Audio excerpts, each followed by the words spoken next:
When people talk about studying or working abroad, they usually focus on adapting to a new country.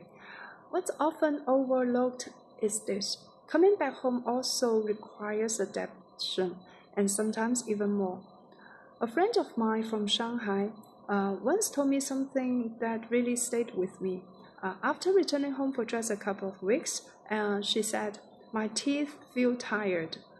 Um, at first, it sounded almost funny, but then she explained. Abroad, she was used to pasta, bread, and salads. And back home, the food was amazing, but everything required chewing, biting, and tearing. Another friend struggled with something very different: social pressure. Soon after returning, she found herself constantly answering personal questions about work, income, marriage, future plans.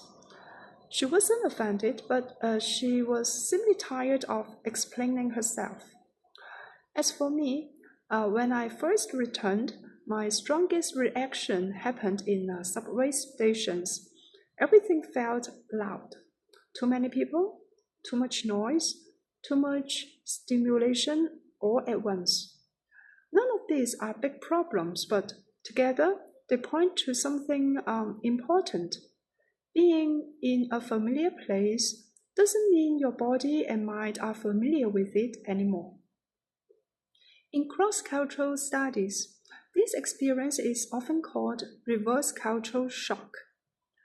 It happens when you've adapted to a different cultural system, a different pace, different boundaries, different expectations, and returning home means switching systems again.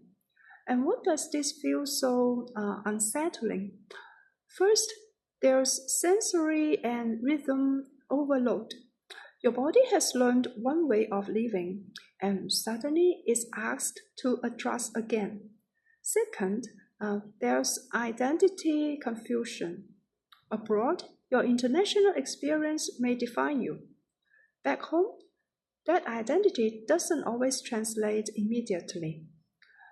Third, there's the challenge of relearning unspoken rules. Things you once did automatically now require conscious effort. So if returning home feels harder than you expected, it doesn't mean you've failed to adapt. It may simply mean that you've changed. This is only one perspective. If you've experienced something similar, I'd like to hear your story.